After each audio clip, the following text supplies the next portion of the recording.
The week before Thanksgiving had been particularly brutal at the office. Not because of work pressure.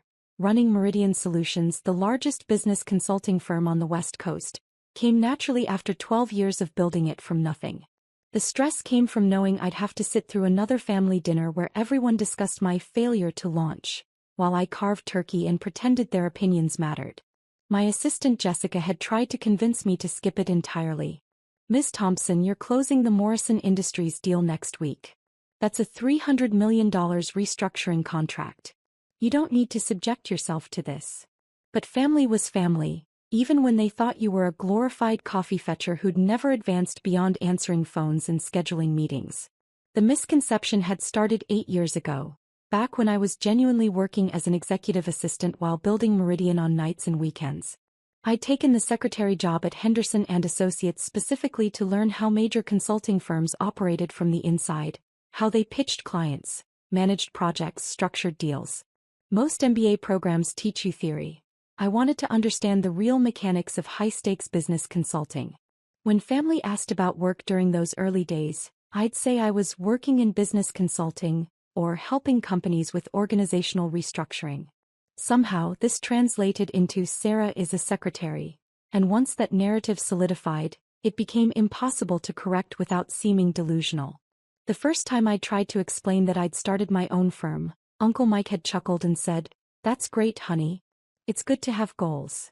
When I'd mentioned landing my first major client, a $50,000 contract to streamline a manufacturing company's operations, Dad had nodded approvingly and said, "See? All that experience answering phones is paying off. Maybe you can work your way up to office manager." Eventually I stopped trying to correct them. It was easier to let them maintain their delusions than to deal with their skepticism. And honestly, there was something darkly amusing about listening to them debate my career prospects while I was quietly building a consulting empire that would eventually employ half the business graduates they held up as success stories. But this Thanksgiving felt different. Maybe it was because Meridian had just been named Consulting Firm of the Year by Businessweek. Maybe it was because we'd grown to 2,400 employees across 15 offices. Or maybe it was because I'd finally gotten tired of being treated like the family charity case at 30 years old. The dinner was being held at my parents' house in Bellevue, the same 4-bedroom colonial where I'd grown up, where family photos still showed me in my high school cap and gown next to my brother David's Harvard MBA and my sister Jennifer's medical degree. I arrived precisely at 3 p.m., carrying the green bean casserole I'd been assigned to bring. Mom greeted me at the door with her usual mixture of love and pity. "Sarah. Oh honey, you look tired. Are you getting enough sleep? I worry about you working such long hours for so little pay." "I'm fine, Mom. The casserole's still warm." "Wonderful. Everyone's already here. David flew in from New York and Jennifer drove up from Portland. They've been telling us about their latest promotions." Of course they had. David was a vice president at Goldman Sachs now. Jennifer had just been named head of cardiology at her hospital. Meanwhile, their sister Sarah was still answering phones and making coffee at some small consulting firm no one had heard of. The living room was full of the usual suspects. Dad was holding court from his recliner. Uncle Mike and Aunt Linda were on the couch with their twin boys, my cousins who were both fresh out of college and already making more money than their secretary aunt apparently ever would. Jennifer and David were standing by the fireplace, drinks in hand, looking every inch the successful professionals they were. "There she is," Dad announced as I entered. "Our little secretary. How are things at the office, sweetheart?" "Busy," I said simply, accepting the glass of wine Mom pressed into my hands. "I keep telling her she should look into going back to school," Mom said to the room. "Maybe get a business degree, try to move up in the world." David nodded seriously. "It's never too late to pivot, Sarah. I have connections at some good MBA programs. The application deadlines have passed for next fall, but maybe the year after." "That's very thoughtful," I replied, not mentioning that I'd been a guest lecturer at 3 MBA programs this semester, teaching case studies on organizational restructuring that I'd personally designed and implemented. "The problem is she's gotten comfortable," Jennifer chimed in, settling into her favorite role as the family's voice of tough love.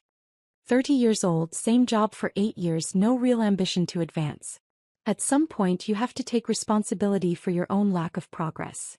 Uncle Mike leaned forward. "What kind of company is it again?" Henderson something. I actually left Henderson 6 years ago, I said. I work for a different firm now. Oh. Mom looked surprised. You never mentioned changing jobs. What's this new company called? Meridian Solutions. Dad frowned. Never heard of it. Is it bigger than Henderson? Somewhat, I said, not elaborating that Meridian's annual revenue was roughly 50 times what Henderson brought in. Well, as long as you're happy, Aunt Linda said with the kind of gentle condescension usually reserved for people discussing their stamp collections or model train hobbies. Dinner was the usual mix of family updates and pointed observations about everyone's career trajectories. David regaled us with stories from Goldman Sachs, the high-stakes deals, the international clients, the bonuses that exceeded most people's annual salaries. Jennifer talked about her latest surgical innovations and the research paper she was publishing in a major medical journal.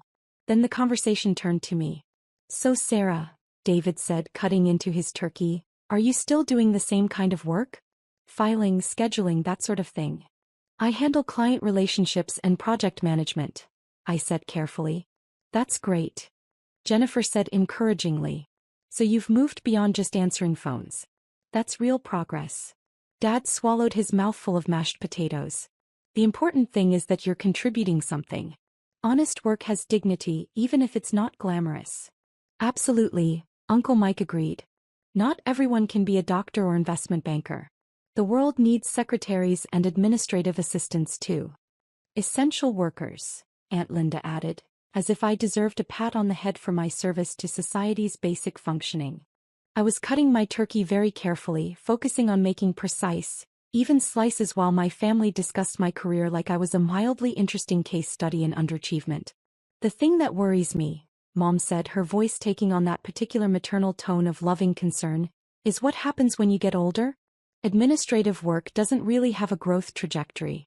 And you're 30 now, you need to start thinking about retirement savings, benefits, maybe buying a house someday. Your mother's right, Dad said, warming to one of his favorite subjects. I've been in manufacturing for 35 years, and I've seen plenty of people get comfortable in entry-level positions. They think they're fine, but then they wake up at 50 with no savings, no advancement, no security. David nodded seriously. The administrative job market is tough, especially for older workers. You might want to consider transitioning into something with more growth potential while you still can. Like what? I asked, genuinely curious about their career advice. Well, Jennifer said thoughtfully, you could go back to school. Get a degree in business administration, maybe human resources. Build on the skills you already have. Or you could look into government work, Uncle Mike suggested. The post office has good benefits. Job security. The post office? I repeated. Don't be snobby about it, Dad said sharply. Postal workers make decent money and they have pensions. That's more than you can say for most private sector administrative jobs.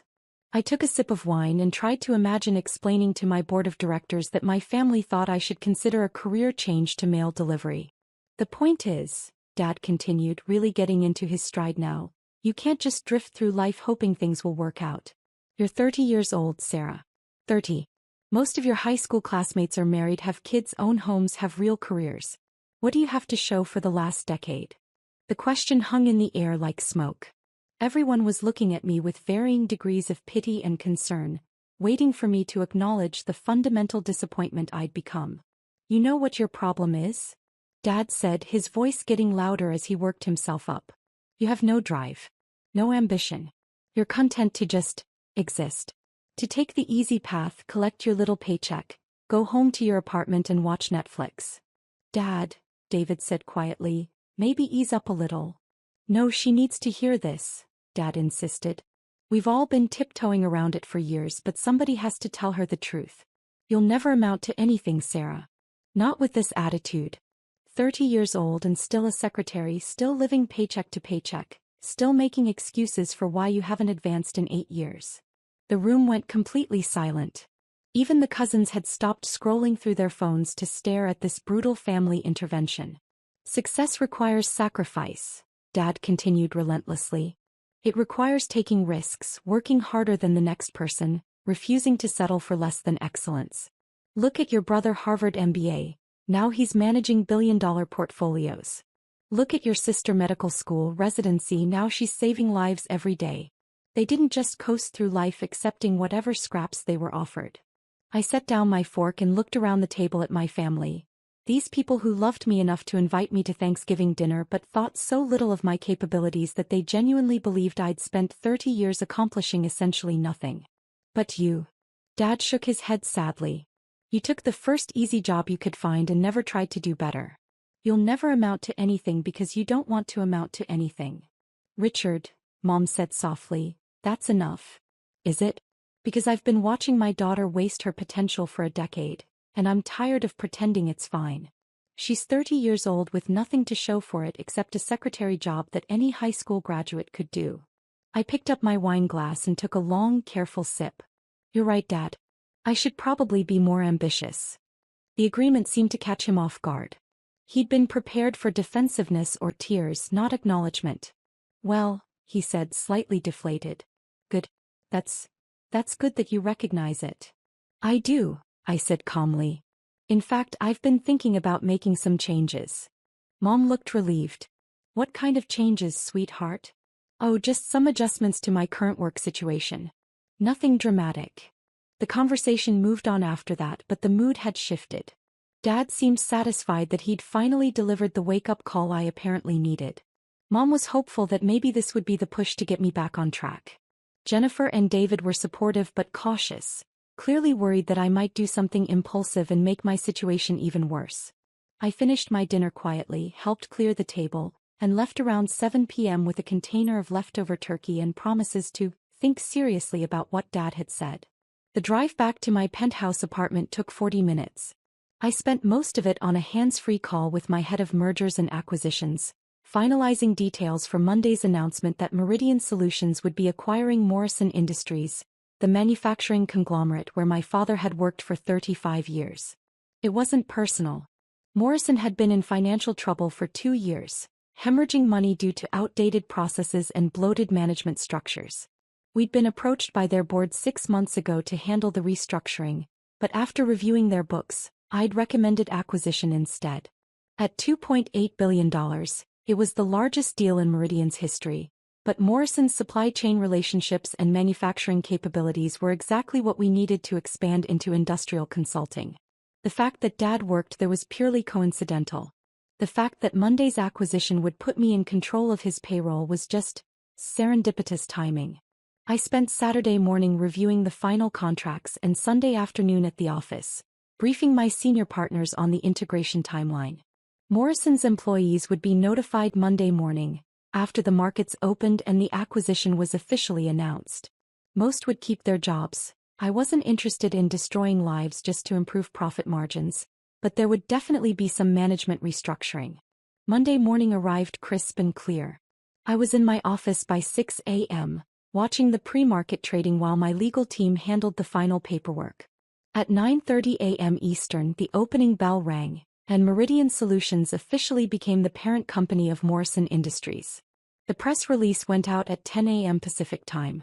Meridian Solutions completes $2.8 billion acquisition of Morrison Industries, read the headline in the Wall Street Journal. The article included a photo of me shaking hands with Morrison's former CEO, along with a quote about our plans to preserve Morrison's manufacturing excellence while implementing Meridian's proven operational efficiency models. Dad's phone call came at 10:47 a.m. Sarah. His voice was strained, confused. Honey, I need to ask you something and I need you to tell me the truth. What's wrong, Dad? I just got an email about some kind of corporate restructuring at Morrison. They're saying we've been acquired by a company called Meridian Solutions. And the thing is... He paused and I could hear papers rustling. The thing is, that's the company you work for, isn't it? I was sitting at my desk on the 42nd floor of the Columbia Center, looking out at Elliott Bay while my father tried to process what he was seeing on his computer screen. Yes, I said simply. But that doesn't make sense. You're a secretary there. Actually, Dad, I'm the founder and CEO. The silence stretched so long I wondered if the call had dropped. That's not possible, he finally said. I started Meridian 12 years ago while I was working at Henderson and Associates. Remember? I kept telling you I was building my own consulting firm, But you thought I meant I was hoping to get promoted to office manager someday. More silence. Sarah, this isn't funny. Morrison Industries is a $3 billion company. $2.8 billion, actually. That's what we paid for it. I could hear him breathing on the other end of the line, trying to make sense of information that didn't fit his understanding of reality. This is impossible, he said again. You work as a secretary. You answer phones. I used to work as a secretary 8 years ago while I was learning the consulting business from the inside. I haven't answered phones since 2018. But you never said. I tried to tell you, Dad. For years. Every time I mentioned starting my own firm, you thought it was a cute fantasy. Every time I talked about landing new clients, you assumed I meant my boss was giving me more filing to do. Every time I tried to explain what Meridian actually did, you nodded politely and changed the subject. The papers were rustling again. I could picture him scrolling through the press release, seeing my name listed as CEO and founder of the company that had just purchased his employer. Sarah Elizabeth Thompson, he read aloud, his voice hollow. Founder and Chief Executive Officer of Meridian Solutions. Age 30. Recognized as Business Week's Consulting Executive of the Year. That's me. You're 30 years old, he said weakly. Yes. And you own the company that just bought Morrison Industries. I own 68% of Meridian Solutions, which as of this morning owns 100% of Morrison Industries. Another long pause. How much? His voice cracked. How much is your company worth? I looked at the latest valuation report on my desk. Based on this morning's acquisition, the investment banks are estimating Meridian's total value at around $12.3 billion. The phone went completely silent. For a moment I thought he'd hung up, but then I heard what sounded like him sitting down heavily in a chair. $12 billion, he whispered. Give or take. You're worth $12 billion? Well, 68% of $12 billion, so closer to $8 billion personally. Though most of that is tied up in company equity, not liquid assets. I heard Mom's voice in the background asking what was wrong. Dad's voice was muffled as he explained to her that our secretary daughter had apparently just bought his company. Sarah, he said, coming back to the phone, I don't understand any of this. How is this possible? When did this happen? It's been happening for 12 years, Dad. Meridian started with me and 2 partners working out of my apartment. Our first major client was a small tech company that needed help streamlining their operations. I charged them $50,000 for 6 months of work. We used that money to rent a real office and hire our first employees. I could hear Mom in the background now, her voice getting higher as Dad apparently showed her something on his computer. By year 3, we had 40 employees and were handling restructuring projects for mid-sized companies. Year 5, we opened our second office in Portland. Year 7, we went international with an office in London. Last year, we opened our 15th location in Singapore. 15 locations? Dad's voice was barely audible. We employ 2,400 people across North America, Europe, and Asia. Our clients include about 40% of the Fortune 500. We've handled restructuring projects worth over $60 billion in total value. Mom had apparently taken the phone from Dad. Sarah, honey, is this some kind of joke? She said. Because if it is, it's not funny. Your father is having chest pains. It's not a joke, Mom. Google Sarah Thompson Meridian Solutions if you want to see the news coverage. I heard rapid typing, then Mom's gasp. Oh my God. Richard, she's on the cover of Forbes magazine. She's on the Forbes magazine cover, Richard. Dad's voice came back, shaky and confused. The Forbes thing. When was that? 6 months ago. The article was about women entrepreneurs who built billion-dollar companies before age 35. They interviewed me for 3 hours about Meridian's growth strategy. Why didn't you tell us? The question I'd been waiting for. I leaned back in my chair and looked out at the Seattle skyline, a city where I now employed more people than some companies had total customers. I tried to tell you, Dad. For 12 years I tried. Every Thanksgiving, every Christmas, every family gathering I tried to explain what I was building. But you'd already decided who I was, the secretary daughter who'd never amount to anything, and nothing I said could change that narrative. But we would have been proud of you, Mom said, her voice thick with emotion. We would have celebrated with you. Would you have? Because last Thursday you spent 2 hours telling me I needed to go back to school, maybe look into government work. definitely get more ambitious about my career prospects. David suggested the post office might be a good fit. The silence was deafening. You told me I had no drive, no ambition, that I was content to just exist and collect my little paycheck, I continued. You said I'd never amount to anything because I didn't want to amount to anything. Sarah, we didn't know. You didn't know because you never asked. Not once, in 12 years, did anyone in this family ask me a direct question about what my actual job responsibilities were. You assumed I was answering phones because that fit your expectations and you never looked deeper. I could hear Dad crying in the background now. Mom's voice was shaky when she spoke again. What does this mean for Morrison? For your father's job. Dad's job is safe. Everyone's job is safe, actually. We're not planning any layoffs. Morrison's problems are structural and process-related, not personnel-related.